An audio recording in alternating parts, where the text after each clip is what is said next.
Hi everyone, here's Mick New York. Today I'm not going to talk to you about fitness and the gym, but rather about things that are very important for the community. Today we're going to talk about the problems that afflict the city of Trieste and in particular the gaps that need to be filled. I suggest that we're on Via Giulia, a very important street for Trieste, and we're going to talk about all the problems related to the road and construction. Come on with me.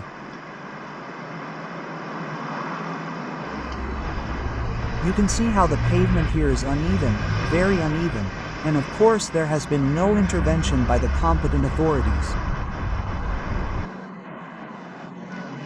The situation here doesn't change, the pavement is very uneven so anyone could trip or have problems. But let's move on because the real problems will come later. We're still on Via Giulia, here's the roundabout. You can see how the pavement is substantially ruined, and here too it's very dangerous for pedestrians, cars, vehicles and especially motorcycles. We're here on Via Largo Pestalozzi, still in Trieste. As you can see, this is a street that is definitely busy with pedestrians. Of course, there is a clear and obvious prohibition on stopping and parking here. But as you can see, there are a huge number of cars because this is a typical problem in Trieste, that of parking. Of course, as you can see, the street is very narrow, so anyone who wants to pass, let's say, me who is also very tall and let's say quite big, look at my arms and hands as soon as I pass. Imagine, for example, a woman with a stroller. She has a disabled person in a wheelchair and therefore the situation is very problematic. By the way, I am here now, I am walking and I could fall. I mean, look at the crater we have here, gentlemen. And in Trieste there are so many of these like this. Let's take a look at the next ones. We can also find garbage inside these, let's say, vases, and therefore another problem. We have a bed, I think it's a single bed.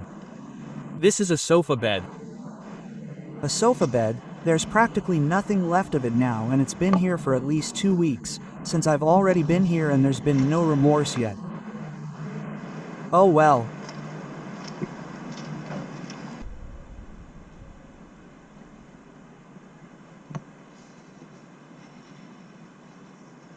Here we are on Via Bergamasco. As you can see, the road here is also indecent.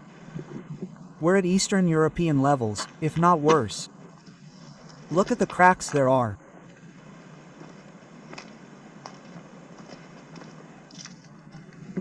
I can't imagine who would drive here with any motorcycle or moped.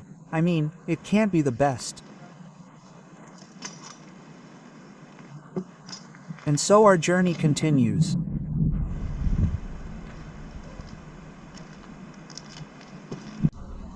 Here we have a latest model scooter.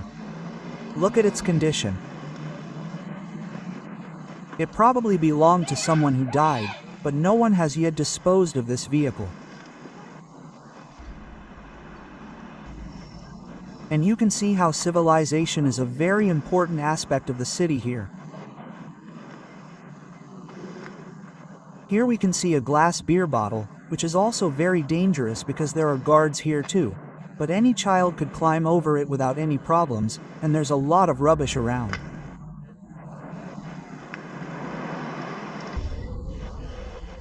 Just as we have a gas meter that's open without any problems, which by the way, there's also some rubbish inside.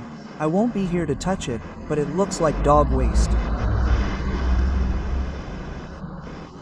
So, okay, this is still very dangerous, because it is uncovered and I think it does not comply with safety regulations. We are still in Largo Pestalozzi. Here too the road is not the best, as you can see.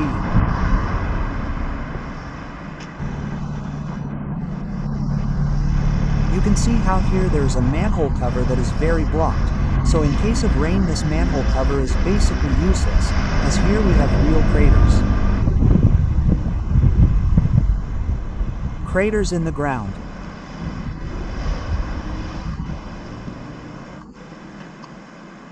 One, 2, 3, 4, and 5, 6 in the radius of here. In the middle we will be in 10 square meters. It is crazy.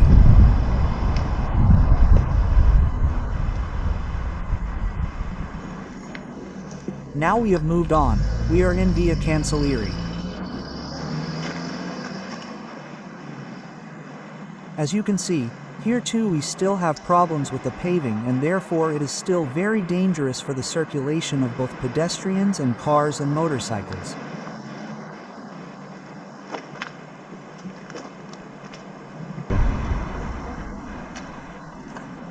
Here you can see how a manhole cover that is essentially in a poor state has even been buried in case the competent authorities intervene. Here it is, ladies and gentlemen, the eyesore, what was supposed to become one of the largest shopping malls in the entire Friuli Venezia Giulia region, costing the municipality millions of euros but never built. As you can see, the works were halted because the company basically ran away. There was even a crane that is no longer there, of course, because the works were halted. And why was the crane removed? Basically because Trieste is famous for its pleeboring, so there was this crane that was starting to wobble and the municipality decided to remove it immediately because, as you can see, there are residential areas around, so you can imagine the damage it would have caused.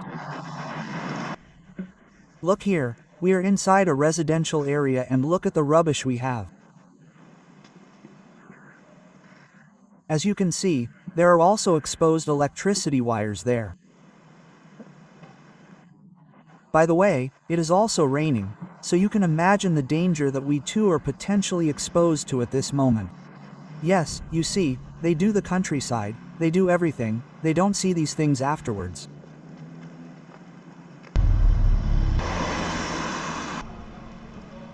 Brah,